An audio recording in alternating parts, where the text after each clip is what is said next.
Hi everyone, let's begin with today's session. So welcome to UPSC Buffet by Gallant IAS and let's get started. I hope you got some takeaways from the last session and I've got some feedbacks on the last session which I'll be incorporating in this session. Okay. The first question. The first question is, Vietnam has been one of the fastest growing economies in the world in the recent years. Okay, then Vietnam is led by a multi-party political system.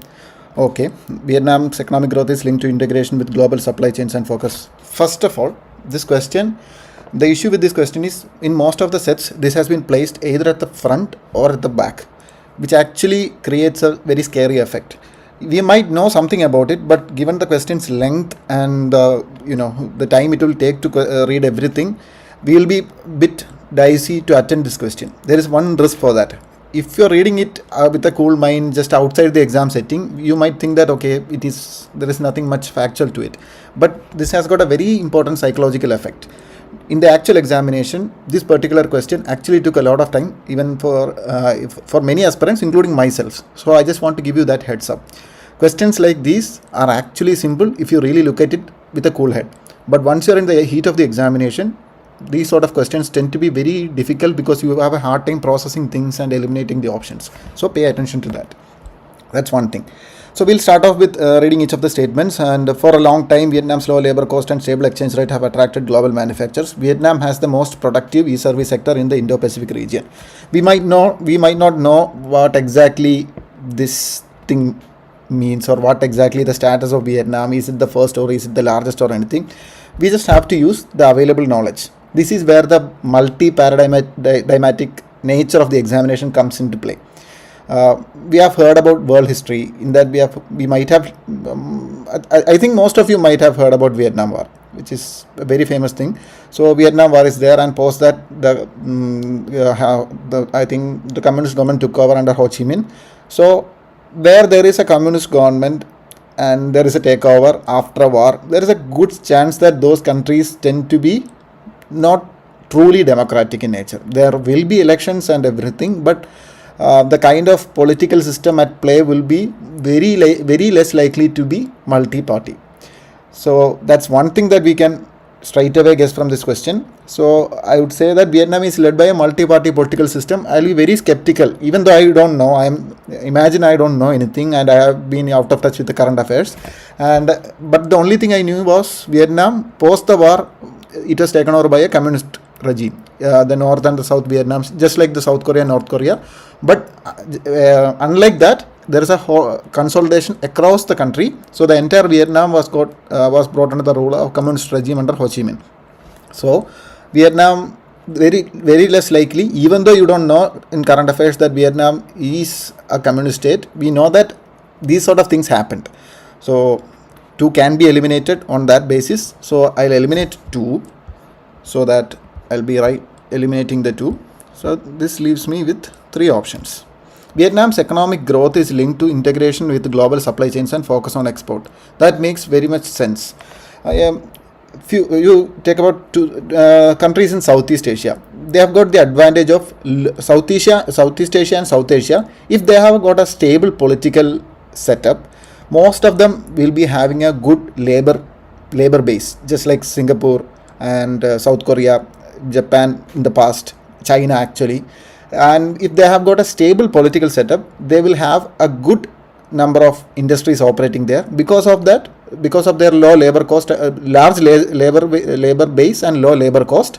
And this can make their economy an export focused economy. There is a very good chance. And in this Indo-Pacific region, one country is a strict exception to that, and that is India.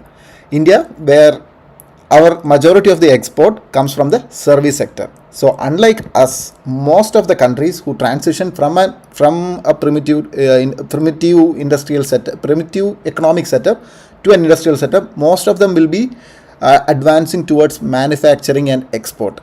Very unlike India. India's story is very unique, and it's somewhere similar to Singapore's. Singapore also focused on this e-service sector, banking and all. So that's one fact to know. So we'll be eliminating, for that matter, we can say that, okay, the 4th one, this is right only. low labor cost, stable exchange rate have attracted global manufacture. Yes, Vietnam, we haven't heard of any sort of political takeover or military coup or insurgency at a large scale happening in Vietnam. So there is a good chance that stable exchange rate might have remained stable. In Myanmar or Bangladesh recently, these kind of political events tend to have an effect on the exchange rate. So this can be right. And then we can say that Vietnam has the most productive service sector. This is a point to note. Vietnam has been, if we take this example as in the third statement as right with global supply chains and focus on export, 3 actually counters the fifth one, because it is focusing on exports, integration with global supply chain, basically manufacturing sector. But the fifth one is saying that it has got the most productive e-service sector. So 3 along with 5 cannot coexist. So that option will be gone. Either 3 will be right or either 5 will be right, because they are kind of opposing in nature and contradictory in nature. So such options won't be right. This is a logic which you can use across the subjects. If you are given 2 options where one is contradictory to the other, and if that pair appears in the options, you can eliminate all the options that way, because they cannot exist together. So 3 and 5, they are contradictory, so cutting them off, we will be left with 1. This is gone, and led by a multi-party political system, then this is gone. So we are left with 2 and A and C. So we have got 4 right. For a long time, low labor cost and stable exchange rate have attracted global manufacture. So that's a right statement. We don't have to look at it again. So Vietnam has been one of the fastest growing economies in the world in the recent years. Yeah. Also, okay, 2 here is also there. So actually we got the answer. Eliminating the 2, multi-party political system, we have eliminated these 2. Then Vietnam's economic growth linked with supply chains, focus on export. Yeah, that is right. Or that is actually factually right, but even if you don't know, okay, that is there. And comparing it with fifth one, it has got most productive e-service sector. E-service sector is contradictory to this focus on export. So they are actually not the right one. In fact, I think India is the one has got the most productive e-service sector in the region. So 3 and 5 gone, and we are left with the option C, 1, 3 and 4. So that will be the answer for the first question.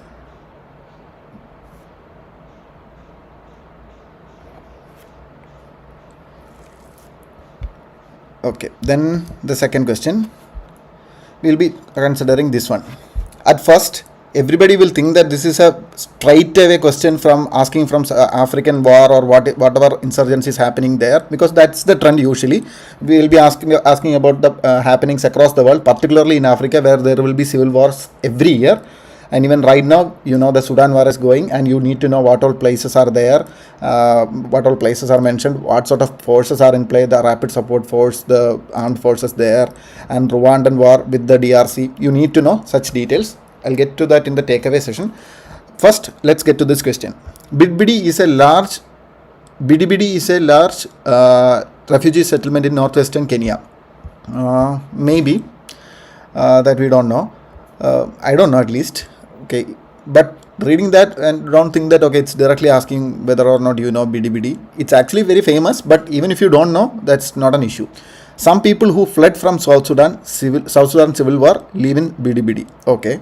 Some people who fled from civil war in Somalia live in Dadaab refugee complex in Kenya. Okay. There is actually a risk to this. Only one risk. That is, you can say one statement is right for sure. Some people who fled from South Sudan civil war live in Bidibidi. That is for sure. That is meaning there will be at least one person who might have fled from South Sudan, and given Bidibidi is a refugee settlement, there might be at least one person living there. So some people who fled South Sudan civil war live in Bidibidi tend to be right. So we can say 2 is right. So we are able to eliminate 3 only. That option is gone. So right now we are left with 1 and 2, then 2 only, and 2 and 3. So either 2 only is the answer, or either 2 and 1 is the answer, or either 2 and 2 or 3 is the answer. So we can be sure that 1 and 3 both cannot be right. So 1 and 3, there is no option 1, 2, 3. So it's either 1 or 3 that is right. So we are there. So choosing between 1 or 3, we should use a technique where which has got more burden of proof to prove. Some people who fled the civil war in Somalia live in Dadaab refugee complex in Kenya. Okay, up until this part, it could be right. Some people who fled civil war in Somalia live in Dadaab refugee complex. That could be right. So Dadaab refugee complex in Kenya. Okay, there is a good chance that they could be living in Dadaab refugee complex. But whether or not that is in Kenya, we need to think about it. Actually, we need to think about it. Okay, whether or not Dadaab refugee complex is in Kenya or not. Okay, then Bidi is a large refugee settlement in northwestern Kenya. Again, we are actually stuck with three options. But considering the UPSC PYQ, the trend where they ask the questions like some people who fled the civil war in Somalia live in Dadaab refugee complex in Kenya. Okay. And consider this statement with the first one, where Bidi is a large refugee settlement in northwestern Kenya. Which one has more chance to be right? Here, assuming we don't know anything about Dadaab or Bidi, you need to have a I wouldn't say gut feeling, an idea about UPSC, UPSC language. If they are framing something like some people who fled from civil war in Somalia live in Dadaab refugee complex in Kenya, compared to Bidi is a large refugee settlement in northwestern Kenya, the burden of proof is less for option number 3. So from 1 and 3, we could say that either if you had to choose between 1 and 3, 3 has got a higher chance of being right than 1, because the kind of framing of this statement, the some people who fled from civil war in Somalia live in the Dadaab refugee complex. There is only one risk, whether or not this Dadaab refugee complex is in Kenya or not. But the rest of the part of the question makes sense. So there is a good chance that the third statement will also be right. There is an element of risk to it. I'm not saying it's completely straightforward, but there is an element of risk to it. But considering it with 1, 3 seems more likely and could be right. In that regard, we'll eliminate 1. So 1 is gone, and we could also say that some people, okay, we are left with these 2 and 3. Okay, yeah, we eliminated these 2 options, and we are left with either 2 only or 2 and 3. So there is a risk to it. This is a 50-50 situation. Considering that, okay, they have asked this question from the current affairs, and they have been saying that some people who fled from civil war in Somalia live in Dadaab refugee complex in Kenya. As we assume that compared to 1, 3 is more likely, and we should go one step ahead with it, that there is a good chance, at least a 50 plus chance for this to be right. And 2 is right, there is no doubt about it. So there is a good chance that this could be right, given the framing of the statement, and the only factor that could go wrong will be whether Dadaab is in Kenya. Other than that, it could be fine. Because some people who fled from civil war in Somalia live in Dadaab. That part of the statement will be right. And given the rest of the statement, there is a good chance that this could be right. So you have to take a risk. There is an element of risk. Considering that some people who fled from civil war, the statement is framed in such a way that if you are familiar with the UPSC language, there is a good chance this could be right actually. So I took the answer in the actual examination also as 2 and 3, even though I didn't know about Dadaab, but I was familiar with the UPSC, the style of questions, and they when they say that some people who fled from civil war, such long sentences are given, it's most likely true only. And this Bidi, there is a good chance that it could be something else, some Uganda, some other place. I don't know exactly where this is, but it could be in Uganda or some other place. So I have taken the answer as C. This is not like very straightforward, but I would say that you will be able to come to a 50-50 condition, and if you are very familiar with the wordings and everything, if you look for it, you will get the edge. This is how we actually come across questions like this. There is no doubt about that, but you need to have an idea about UPSC language. That is where these sort of questions, we will be able to crack these sort of questions. But of course, having an awareness about whether this Bidi and Dadaab will really help. So refugee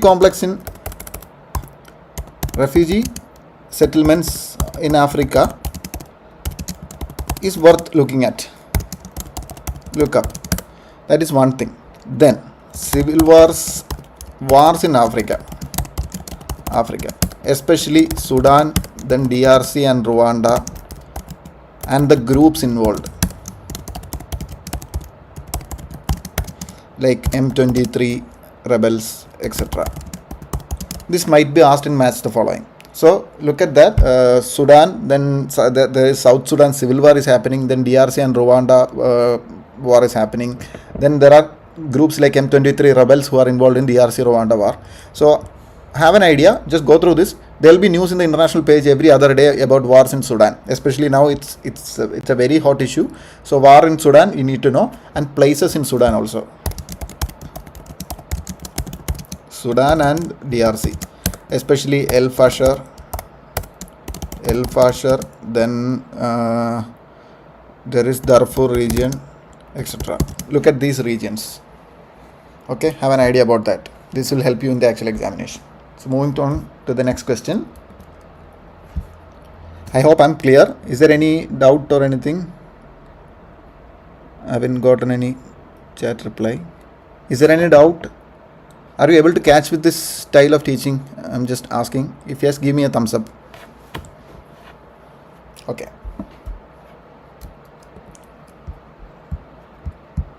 You don't have to note down everything, just have an idea on your mind. Okay, I wouldn't recommend you making this a very hardcore exercise.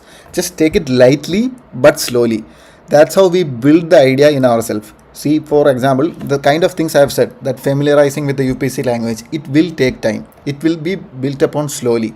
You don't have to build it right away, and attend this program constantly and you will get the idea whether how do I reach these answers and how you can mimic the same, or even me myself have mimicked this from other people. So we could do this in a better way. How can we study also? That's the one important thing, because you are studying things a lot during these months. So I will recommend you to channel your study, streamline your study in such a way that it makes the best result. It creates the best result in the examination. It's UPSC doesn't test whether or not you know everything or not, but they want you to crack the questions UPSC throw at you. So you should be able to dodge or at least crack the questions that are being thrown at you. So that's the kind of skill we need to have. It's not about knowing everything. You need to know certain things, but you need to have the skill to crack these things. Okay. Moving on, the next question. This is also an outlier bouncer sort of question for me, at least. I didn't know what these Turkic states were. I did this question in the last round, if I remember correctly. So the question is, which of the following members of the organization of Turkic state? At first it was scary, but given the options, I knew that UPSC has placed something to crack it, because the options have got 3 and then 2 options. As in, the first option has got 3. And this fourth option also got 3. Then there is 2. Then B and C has got only two options as there. But in total there are 5 countries mentioned. So there is a good chance that elimination is possible in this particular question. If questions are given like this, whether there is 5 statements or 5 countries mentioned, but the options are lesser than that, there is a good chance that we could apply some sort of elimination. So be confident. Okay, so if you don't know what the question means, just look at the option. If they have got this less number of options, that means if there is 5 statements, 5 countries, 5 names given in the following format, and the options given has got lesser number, then there is a good chance that you will be having the opportunity to eliminate it. Okay, is there anybody? Okay, so that's it.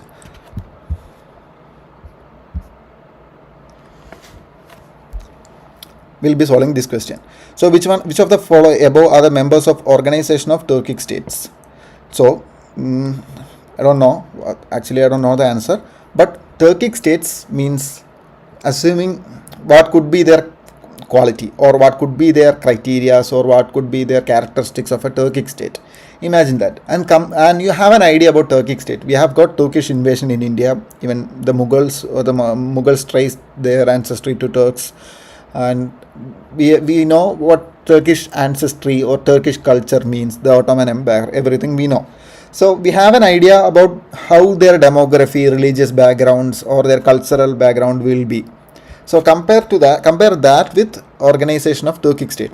There are organization of Islamic state, which means the countries with countries that has got Muslim majority countries. So those countries are part of the Organization of Islamic States. And same way, Organization of Turkic State means the states has got a Turkish heritage, either a Turkish heritage or they has got a sizable number of Turkish speaking people, or a erstwhile Ottoman Empire, a country that is being part of the Ottoman Empire. So, if you're familiar with the current affair, back then, Armenia-Azerbaijan war on Nagorno-Karabakh was a serious issue and it was going left, right and center. So, if you know that, Azerbaijan and Armenia trace their differences on communal grounds. Armenia being primarily Christian dominated and Azerbaijan primarily Muslim dominated, and not just that, they have got a territorial dispute, and of course this territorial dispute is been further fueled by their communal differences. So we know that Armenia is a Christian majority country, and Azerbaijan, as we know, it's a Muslim majority country. And compared to Armenia and Azerbaijan, there is a good chance that they both won't be in an organization together as such, except when it comes to some sort of Russia-led. Russia, if the organization is led by Russia, Armenia, Azerbaijan won't be coming together in an organization. There is very less chance. But you don't need to know anything about that. Just have an idea about Turkic state. Given a Turkic state, what could be the religious background of a Turkic state? Most likely, it will be a Muslim-dominated state. Okay, and among these options, a Muslim majority country. Who all are the Muslim majority countries? Armenia, definitely no. Azerbaijan, yes. Croatia, no. Romania, no. Uzbekistan, yes. So Azerbaijan and Uzbekistan are Muslim majority states, and Turkic states tend to be, they have a root of Muslim, they have a Islamic heritage when you trace back. So there is a good chance if these two come across in any options, those options could be right. So options with 2 and 5 we can consider. So options with 2 and 5, actually there is only one option. They haven't given any other option also, as in this, instead of this 3, 2, 5, they haven't given that also, because UPSC want to know whether you know that Turkic heritage means this, and Armenia and Azerbaijan, they cannot be together, so we can eliminate 1 and 2. But no such thing is needed actually. More than elimination, we are clubbing the right answer, the potential answers, and then choosing the one. So Azerbaijan and Uzbekistan, they are both Muslim majority states, and there is a likelihood of having a Turkic background is really high, and thus they could be members of Turkish states. So answer is C, 83C.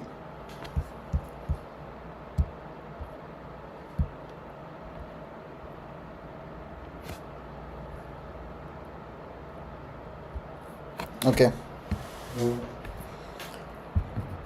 Moving on, next question.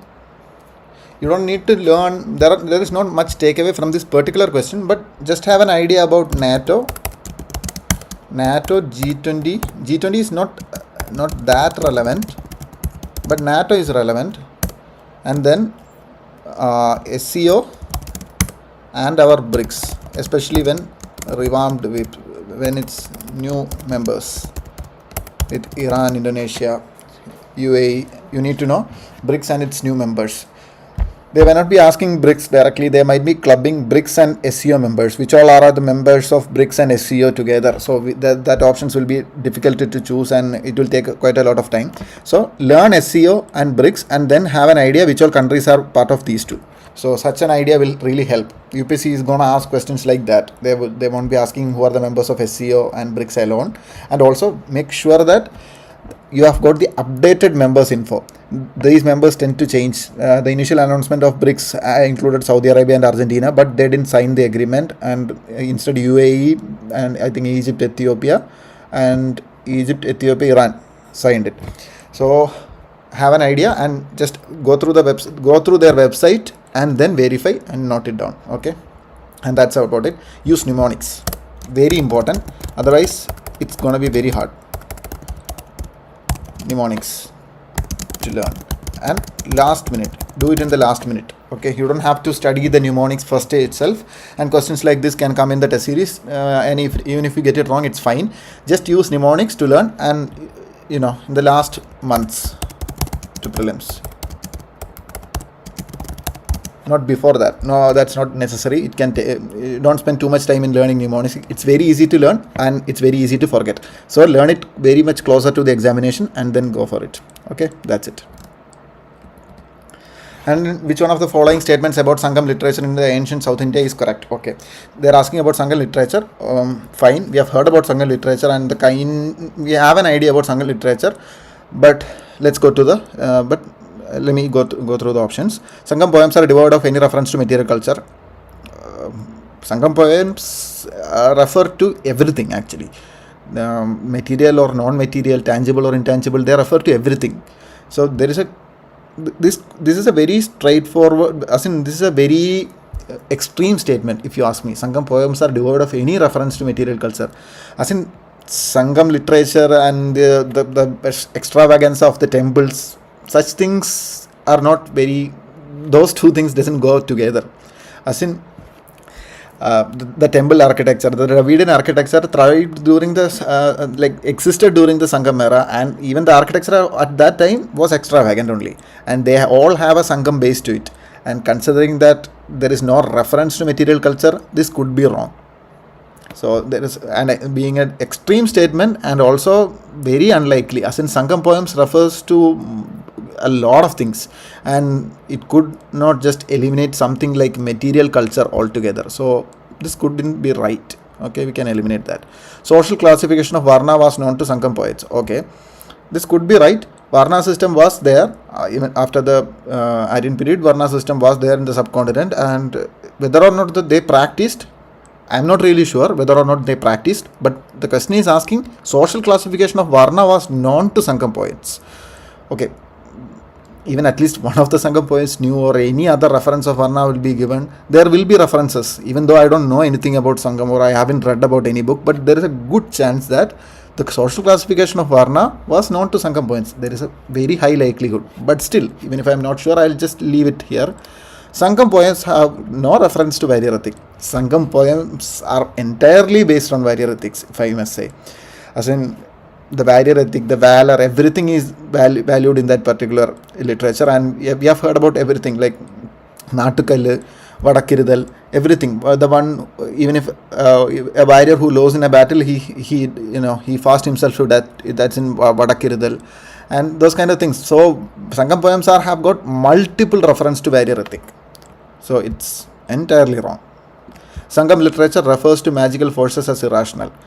This is actually very countering the entire base of Sangam. As in, what I have heard about Sangam is that there are 3 Sangams, and the first Sangam, which is the 3 Sangams called Muchangam, and in the first Sangam it said that gods and other deities, they came and met in Madurai, and this is the first Sangam happening, and based on that the literature was written.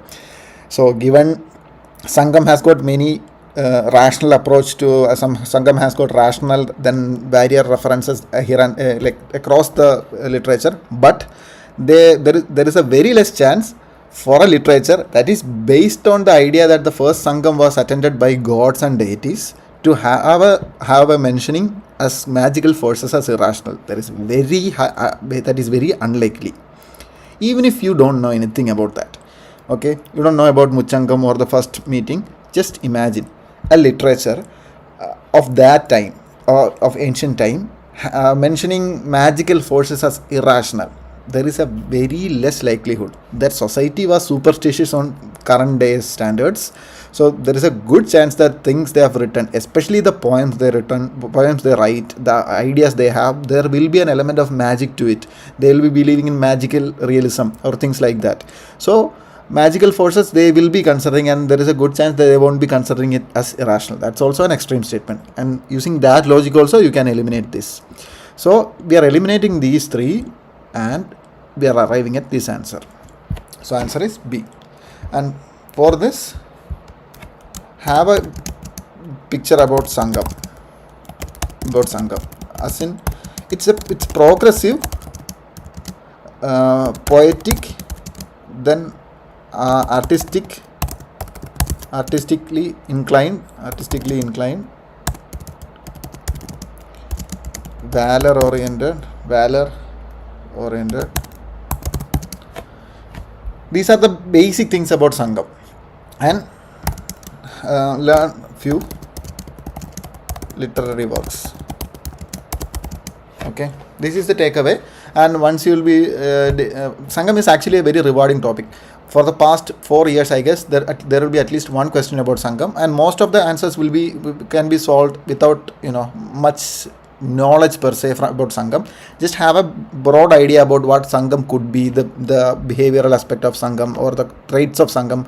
Having that idea will really help you solve the answer. So you don't have to go in detail about literary works and everything, but have an idea about literary works. More than that, have an idea about what all things were discussed in Sangam. It could be astrology, astronomy, those kind of things will be referred in some way or the other. There will be romanticization, things like that could be there. So there is a good chance most of the things of that day and age will be referred in the Sangam literature. So have an idea about that. That's it.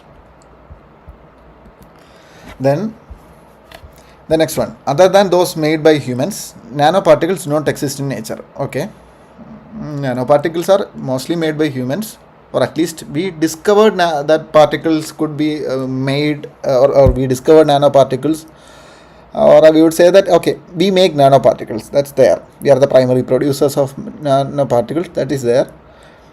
But other than those made by humans, nanoparticles do not exist in nature.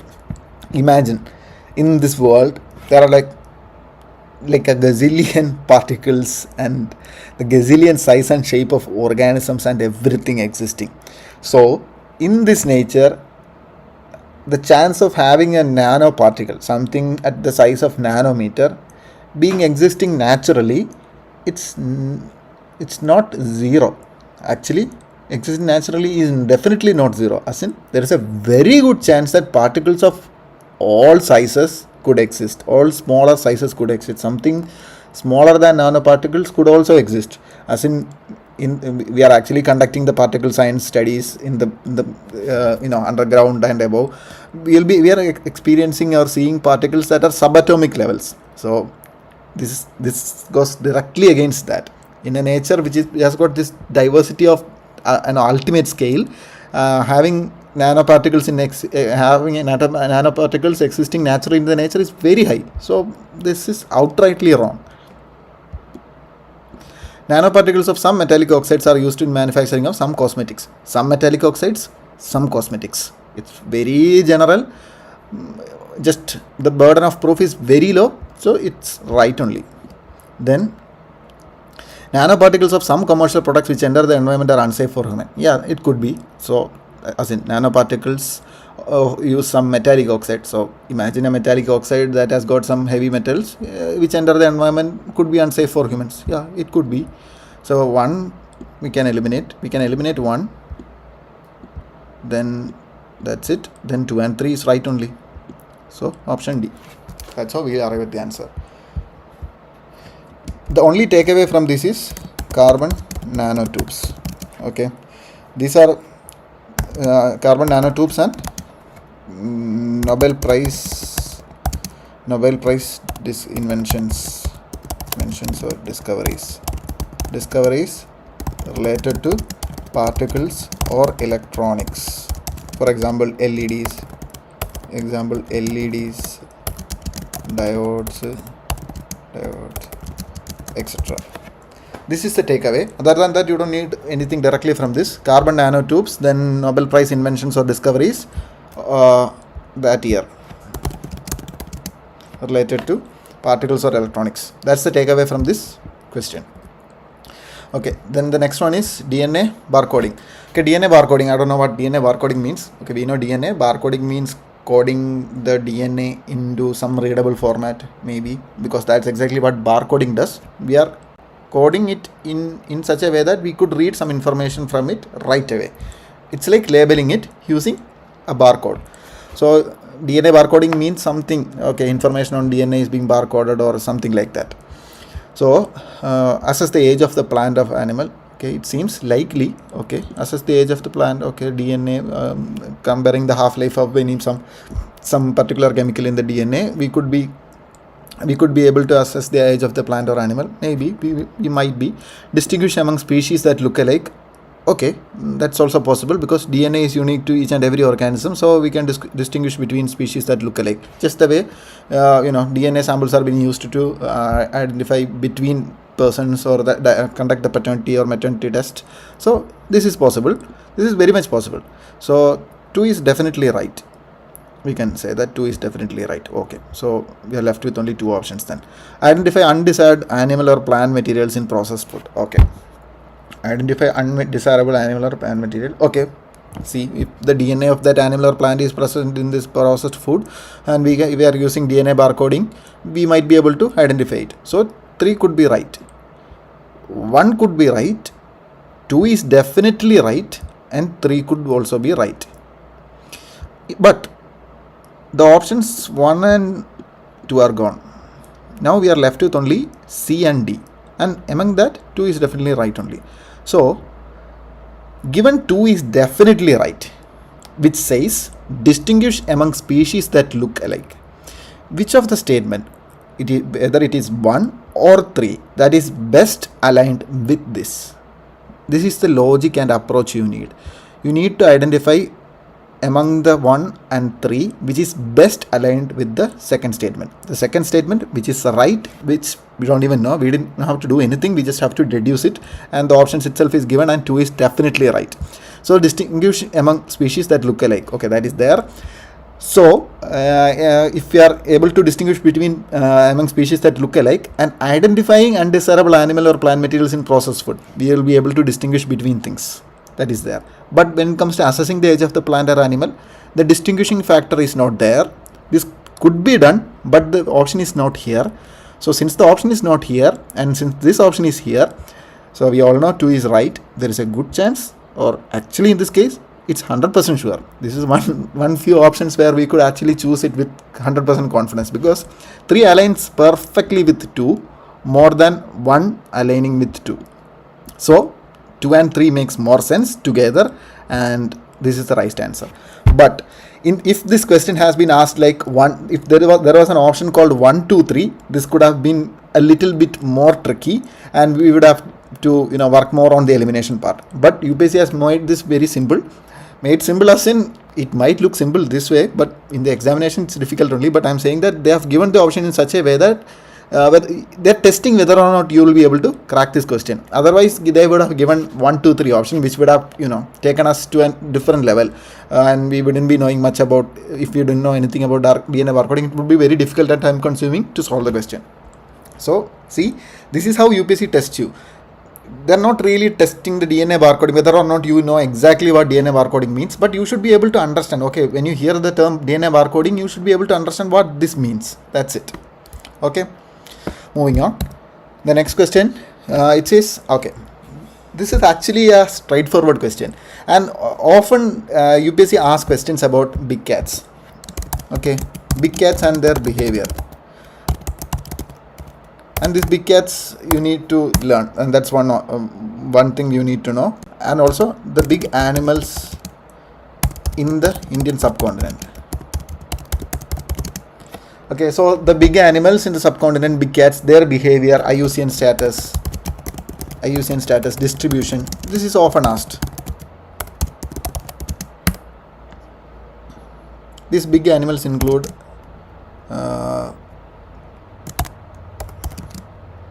wild boar, then deers, antelopes species, etc.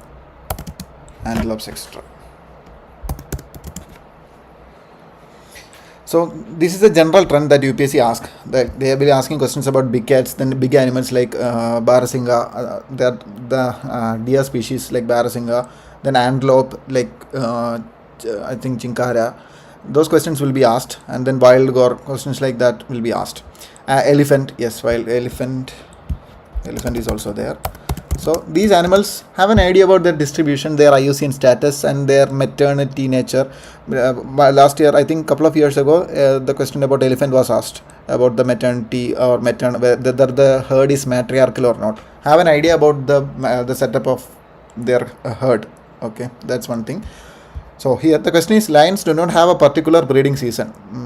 I don't know. lions do not have a particular breeding season. Maybe not, I don't know. Unlike most other cats, the big cats, cheetahs do not roar. This is one fact I knew because in the past I've watched some documentaries. When I was a child, I watched a documentary where I've heard this thing. Cheetahs doesn't, they do not roar, they growl or something. So cheetahs are different in that aspect. Cheetahs are smaller also and lighter also. So that is there. This is one fact I knew. But even that fact is not needed to answer this question. That is there. But just remember this. Cheetahs do not roar. That's actually a fact. Lions don't have a I don't know. Unlike male lions, male leopards do not proclaim their territory by scent marking. The chance of such thing. The commonality between the cat species is that most of the cat species exhibit a certain behavior, and there is very less difference between that. As in, lions are the ones who hunts in packs, and rest of them are solitary, and even including our house cat exhibit the features of these lions and tigers. We all know that. So their species diversity, since they belong to the same species, the behavior when it comes to marking of territory, mating, doesn't really differ much. And you all know, almost all the animals we see, like the dogs or the cats, even our house cat, proclaim their territory by scent marking. And in fact, this is one way we actually trace the leopards or make their census, take the count of leopards, tigers, etc. Because due to their scent marking, and we take account of all that. So there is a good chance that male leopards will be marking their territory by scent marking, because even our house cat does that. So how could a bigger cat like leopards not do that? So that seems very unlikely, and that's how actually we reach this answer. 3 is eliminated and 2 only, like 1 and 2 only. So 25, yeah. And takeaway from this is big cats and their behavior, big animals in the Indian subcontinent, elephant, wild boar, deers, antelopes, etc. Then IUCN status and distribution. So these are the questions. These are the takeaway for this particular question. Okay, then next one. This is a very simple one, but sometimes people tend to overcomplicate it. That's why I took this question. Actually, it's very simple only. Which of the following countries are frequently mentioned in the media for their low birth rates or aging population or declining population? Okay. Have an idea. Which all countries tend to have low birth rate or aging population or declining population? If you have an idea, or I'll just give you an idea, the demographic growth of a nation occurs in 4 stages. In stage 1, there will be high death rate and high birth rate. Consider tribal, as in some remote tribal area, okay? Not in India, just remote tribal area, remote tribal area. There will be consistently higher birth rate. There won't be any use of contraception. They won't be planning any family planning. They need more people to sustain their population, so they will be making more children. And at the same time, the society won't be that technologically progressed. So there is a good chance that most of the childs wouldn't make it to their make it their entire lifetime. So their life expectancy would be very low. So there is a good chance there is a high birth rate and high death rate. This is a characteristic of a primitive economy or a society. High birth rate, high death rate. Then with time, with technological process, the death rate will be reduced because of the medical interventions. Just like it happened in India in the 1950s, due to medical interventions, our life expectancy increased. Back in the days, it was 50 years or something, and it gradually increased to 70. Don't think that, okay, our forefathers lived to some 90 years of age, so we had better health back then. In reality, our health scenario is better now because we are immune to a lot of diseases, and we have got vaccines to a lot of diseases which would have killed us right away back in the day. This includes measles and everything. In fact, most of the as in tuberculosis or those kind of infections would be like death sentence to somebody 50 years ago, which is not the case now. So that's a different story. I'm saying that, okay, the stage 1 will be high birth rate, high death rate. Then stage 2 will be high birth rate will be there, that is constant, but the death rate will reduce. And this is where the population explodes. Okay. Then the third stage will be high birth rate, but the birth rate will be reducing and the death rate will also be further reducing. And then the fourth stage will be birth rate will be reducing further and death rate will also be reducing further. So this causes the population to be aging. So in order for something like this to happen, a population explosion, population boom or something of that sort is happening, it's a country that has got a lesser status when it comes to socio-economic development. But a country with a higher standards of economic growth or living standards will have aging population and lower birth rate, because people tend to be more selective when it comes to making children, and there will be a good source of family planning involved because of the cost of living. And you can imagine that the nuclearization of family is happening because of that only. People tend to have lesser children compared to their earlier generation because of their economic growth and their need to maintain the standard of living they have right now. So having a higher standard of living can cause reduced birth rate and reduced birth rate and of course reduced death rate because of the hospital facilities available, and this can cause aging of population. So this is a characteristic of an economy that is advancing or developed. So the thing that is given here, low birth rate, aging population, declining population, is a characteristic of an economy that is very well advanced. So in this we know Nigeria is lagging behind even India in terms of economic growth. It's an African nation, and we know the maximum the African nations are generally in their stage of early development. They are yet to catch up to the rest of the world. So 3 won't be there. So eliminate options that has got 3. That's the first thing. And if you really know, Nigeria has got a very high birth rate. So and they are one of the most populous countries also. So if you know that fact, good. But even if you don't know that fact, because if next day they will be giving some other country which we haven't heard of, like Cuba or Bolivia or some place like that, which we haven't heard about. So use this logic. Assess the development of the nation to assess the population, the demographic distribution of a country. So 3 can be eliminated, and that leaves us with 2 and 4. Okay, definitely 2 and 4 is there, so we don't have to look at it. Italy, okay. We have to consider whether Italy is there or not, and given these criteria, Italy fits well to this description, so answer will be A only. This is how you arrive at the answer. So that will be it. Takeaway will be, have an understanding about demographic transition and economic growth.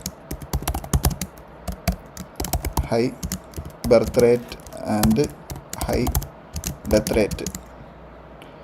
Less developed nations. Also, low birth rate and low death rate developed nations.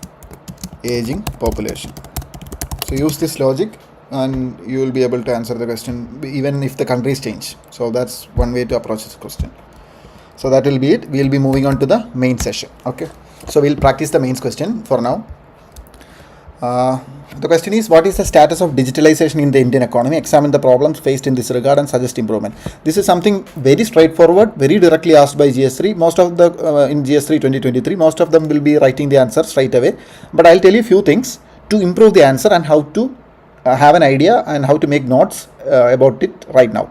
Digitalization of the Indian economy, it's a must-have note. You need to have a note. Definitely you need to have a note for that, because there will be question directly from this, or you will need the idea from this to write answers on Vikasit Bharat or e-governance or improving the society, and you can bring the digitalization aspect not just in economy, across the subjects, and even in ethics also you can mention that.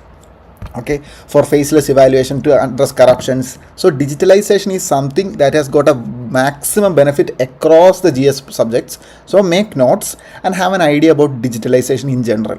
Okay, you have to have an idea about digital public goods and what are digital public goods and what exactly digital public goods do and what are the examples of digital public goods like UPI, Aadhaar, etc. So you need to have an idea about that. So to write this question, I'll give you a few ideas as in how to approach this. Not exactly the answer, but you need to think in this format. And if you study also, you need to have an idea about these things. These are the diverse points which you need to bring in your answers. So just have an idea. So if you are reading it, and try to read about digitalization today itself, or make notes of digitalization itself. Just 2-page note on digitalization, or make an answer, or write an answer. First try to write an answer, then make notes with regard to this question and keep it aside. This will be useful post your mains, and keep it safe also. Many people tend to lose their notes once they prepare it, and after the heat of the prelims, and they'll be losing everything. Don't do that. Keep your notes safe, and today itself try to write notes on collect information about digitalization based on these points. Okay, you may take a screenshot for this, and you may add points on this regard. So in intro, I could say that, okay, so this is the recent intro. This I think in the current month or the last month, this stat came up.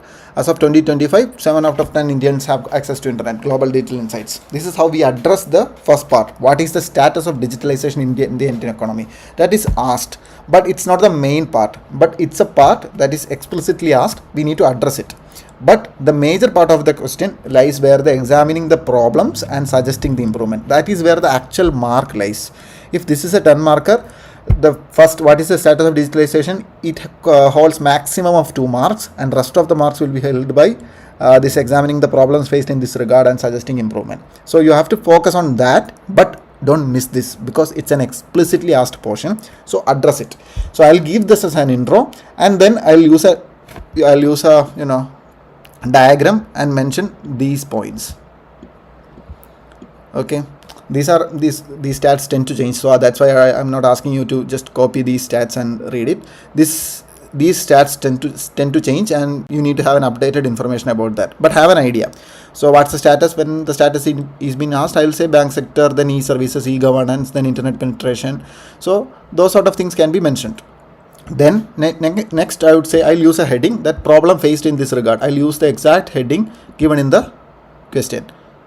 So problems faced in this regard, I'll say infrastructure. Infrastructure means there is 2 level of infrastructure problems, as in the devices, the end devices to access the internet, and the connectivity, the internet itself, or the digitalization itself being connected to the internet. That is also a challenge. So device and connectivity challenges. Then the digital divide fact.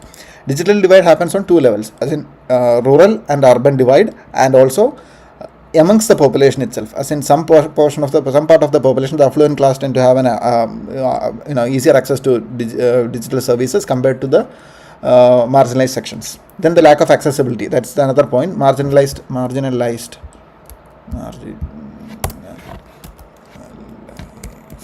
sections. So elderly, persons with disability, ones who has got issues, eyesight issues, they will be having a difficulty in accessing these services. Then digital literacy is not there. Many of those living in remote areas, those elderly and those having low literacy levels, they will be having low digital literacy. Then cyber security challenges, the phishing attacks, scams, ransoms, etc. happening. So that's another challenge. Then data privacy, Aadhaar data leak. Back in the day, the Russian hackers hacked into the UIDA server, and they leaked the other data of millions of people. So such things happen. Then lack of indigenous software and hardware solutions. As in, even now we are using the devices, like the end devices, even for the matter, end devices we will be using something from manufacturers like Microsoft or Apple as end devices, and then the software also will be using something from Microsoft or Amazon. This is AWS's Amazon Web Service for the cloud systems. So we don't have any indigenous alternative for that matter for software and hardware. So not having that can have an effect on our reliance on a foreign power, and thereby compromising our digital sovereignty. So we need to have the lack of indigenous software and hardware solutions are there. So next up we'll be saying about the solutions. So improvements needed. Digital public infrastructure. This is one of the key initiative India could do, and India is doing well. The digital public infrastructure means just like roads and buildings, that roads or parks or buildings that government does in the real world, it's similar to that. The infrastructure using a data stacks, then interfaces, algorithms. In the digital world, the government is putting that, and anybody is free to integrate that particular service to them without any cost. So that's how UPI works. Many of you might think that the Google introduced this particular service. Even for those who don't know, Google introduced this service, but in reality, government brought up this UPI platform and which can be integrated to any payment application, and the UPI is doing the job for them. Basically the Google Pay or the Phone Pay or whoever the service provider is, they are just connecting to the UPI server and then fetching the data or doing the transaction via UPI. Just that the Phone Pay or the Google Pay is just a front to that. They are providing the user interface for that. That's it. Same way, because it's free to use and anybody can use. There will be licensing effect and all, but it's a government thing. Government made this as a digital public infrastructure and people will be able to use it. Same way DigiLocker is a online digital data storage program, and this DigiLocker can be used by private players. As in, if we are a beneficiary, if we want to show the data to somebody, we can share our DigiLocker access of that particular data. This is an infrastructure built by government itself, so we can have a certain level of trust in that, and government will be maintaining that, and it won't be profit oriented. So there is needed for more digital public infrastructure. Then connectivity solutions like BharatNet, which is an initiative by the government to provide internet to remote areas. Then payment infrastructure development fund to facilitate digital payments in remote areas. So this is another initiative. Then indigenous software and hardware based on FOSS technology. Right now EU is moving towards free and open software solutions, which is basically we are developing something that is open in nature. So no proprietary software is used. Like Ubuntu, example for that is Linux solutions. Linux uses, it's an open source solution. We can customize Linux and we can use it as ourselves for our users. And even for government purposes, I think most of the Kerala government servers are based on Linux only. The reason is because Linux is not registered as a profit company like Microsoft, and this is open source. Anybody can change the source code and customize the product for themselves, and they won't be needing to pay, or the data won't be needed to be shared with them. We can set up our own servers, things like that. So FOSS technology is important. Have an idea about how FOSS technology works and how FOSS technology can transform our software and hardware needs. Have an idea about that. Okay, then data privacy and data security. The Digital Data Protection Development, Digital Data Protection Act, Personal Data Protection Act 2023 is actually a good step in this regard. Then subsidized digital services to SSG, students, marginalized group, etc. Then digital seva kendras for service delivery. Then complete digitalization of governance, land records, court proceedings, etc. So that's the improvements that we could do. Then we can write a conclusion, as in we can appreciate the things that government has done or the efforts that are being taken in general to address this issue, and then we can connect it to a greater goal and a forward-looking conclusion. So it will be like efforts like BharatNet and Umang are welcome. Further efforts to ensure last connectivity need to be made using using this initiative, and write a catchy phrase. Something like you can actually write some catchy phrases in we can beforehand also you can make these kind of catchy phrases. This can really help help elevate your answer. If you have brought in decent points like FOSS, UPI, that means you know something about this digitalization and the challenges and the bottlenecks involved in the digitalization. Even if you have missed some points and you have got a conclusion that is something like a very forward looking and very catchy, it can actually yield you. But don't spend too much time in the actual examination thinking about a catchy conclusion, because a good conclusion can yield you only 1 or 2 1 mark at the most. But if you can make one for topics which could be repeatedly asked, then go for it. For digitalization will definitely be asked, women issues will be asked, caste will be asked. So these kind of questions, make it. LST, the local self-governance will be asked. So for these core areas, make conclusions and introductions beforehand and use them. This way you can save time and actually elevate your answer. This is one conclusion I wrote. I don't think it's that catchy, but yeah. Digital Bharat is a prerequisite to Vikasit Bharat 2047 goal. So that's one way to write it. So that's it. I hope this session was clear to you.